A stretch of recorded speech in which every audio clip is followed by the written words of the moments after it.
What's up mga kabarkadahan? Welcome back again to my YouTube channel. So, magandang araw po kung araw, magandang gabi naman kung gabi. Dito po sa channel ko, ina-upload ko po dito yung mga na-experience ko. Yung mga totoo pong ginagawa ko, yung ina-upload ko.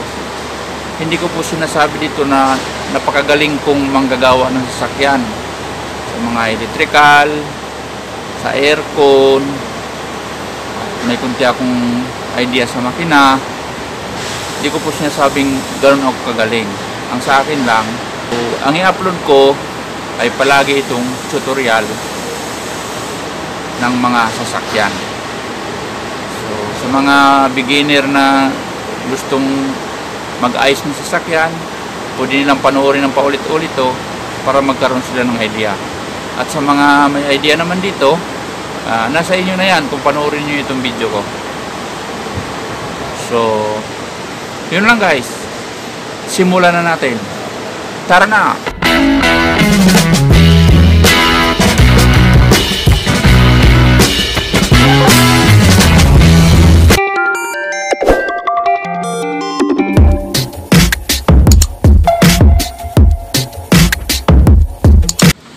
Ngayon guys, ituturo ko sa inyo kung paano mag-troubleshoot ng power window pag ayaw gumana. So, i-troubleshoot natin siya step by step. So, dahil wala siya pag pinipindot, tingnan natin ngayon yung fuse. Baka pumutok ang fuse.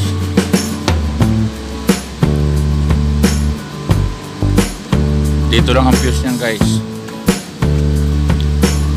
Testerin natin yan.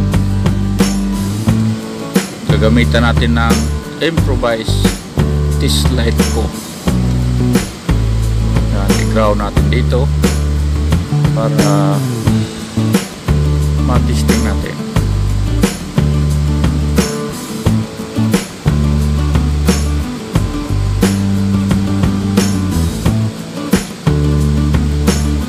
Sundan nyo lang yung ginagawa ko guys para magka-idea kayo kung paano mag-troubleshoot.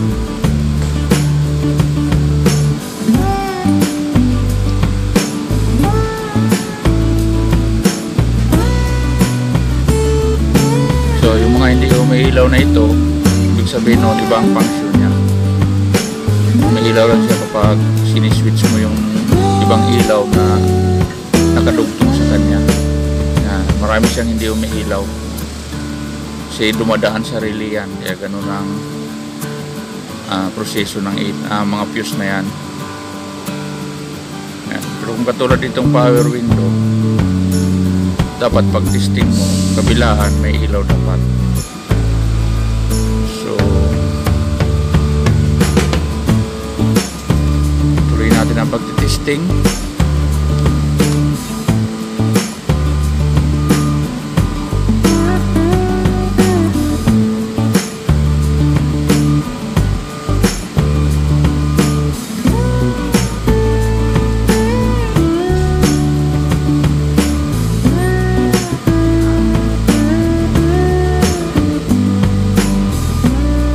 Kabilang side, tingnan din natin. Hindi na kasi standard ang fuse nito guys, gawa ng mga conversion na kasi ito eh. Itong truck na ito is Isuzu Giga. So buo naman lahat ng fuse, wala tayong makitang ano. So testingin natin. Yun, gumagana pala itong right side. Ibig sabihin guys, hindi siya na fuse. Hindi pumutok ang fuse. Gumagana yung right side pataas. Diba?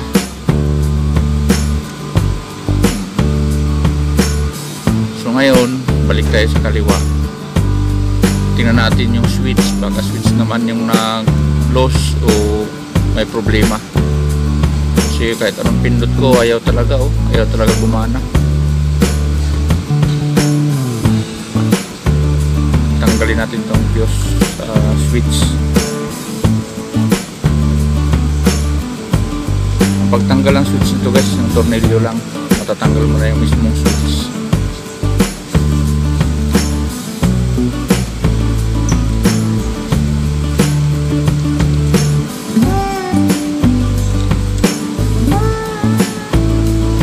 Ayan guys, tanggal na siya. Tingnan natin ngayon itong socket kung may supply siyang kuryente.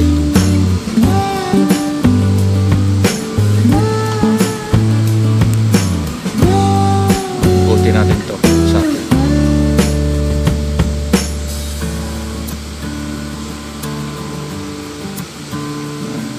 Dito testingin natin kung may supply ang kuryente niya. Kung may supply yung pinaka-switch na positive. So, i-ground natin to. Testingin natin ngayon. Sundot-sundot lang. Mukhang walang supply lahat Pero ilipat natin yung ground. Baka yung ground natin wala namang contact dito sa pinto na ito. Baka sa body ground talaga. So para sigurado tayo, ikagat natin ito sa cambio para dahil bakal naman ito, siguradong may ground ito. Ngayon balik tayo sa socket. Testingin natin yung socket na to. Baka may supply na. O yun, umilaw guys. Ibig sabihin wala lang talagang ground yung kinagatan kayo ng ating tester. Yan. So socket na to guys, dalawa ang positive nito, isa ang negative. Tapos dalawa yung papunta sa yan. Pero itong switch na ito talagang medyo may problema na. So subukan natin rektahan ito. Testin ulit natin. May supply nga siya.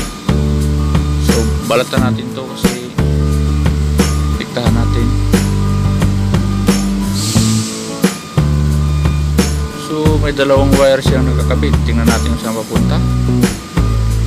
Papunta sa motor. Ibig sabihin di tayo mahirapang magrekta guys kasi mayroon nakaabang dalawang wire papunta sa motor. Balatan natin dalawang to.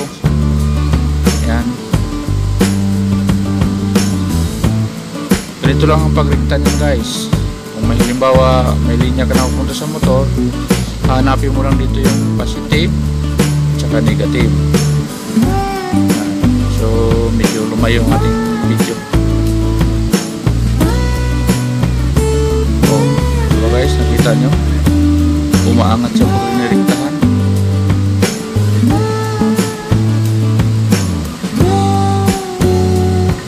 Nakita mo ganyan umaangat siya guys. Ibig sabihin may positive nga siya. May problema lang talaga yung switch kasi pag rekta nagana naman siya. Baba natin.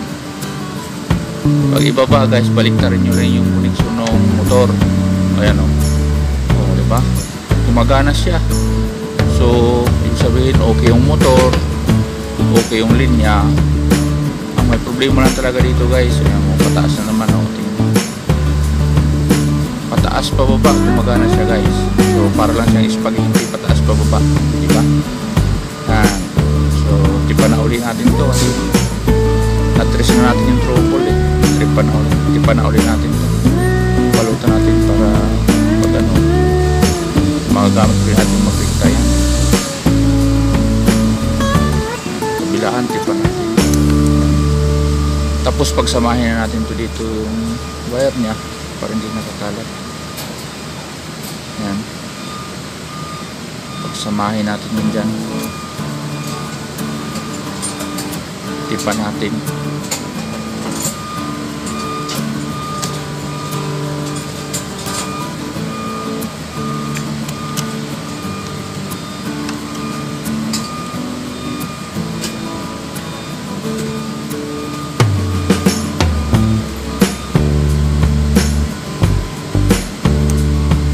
So yan, tapos na. Nagsama natin. Gagawin natin ngayon, testingin ulit natin yung dating yung switch kung gagana.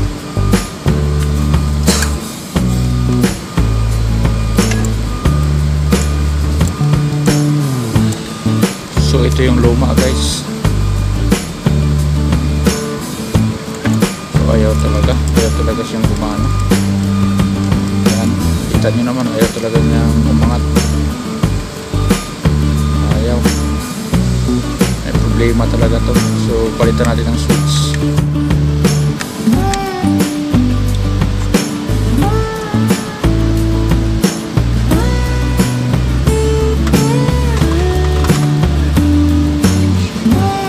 ito guys, okay to.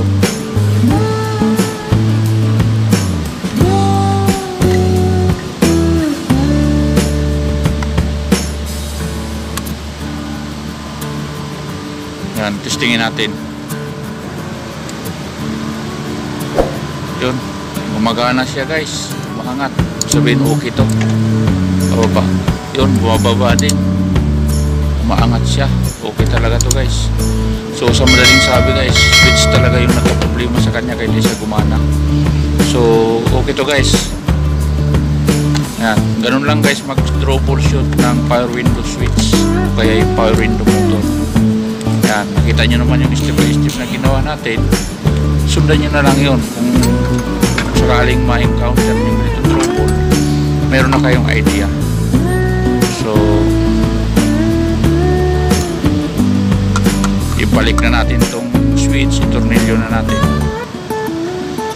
Yan. Yan, para matapos na tayo.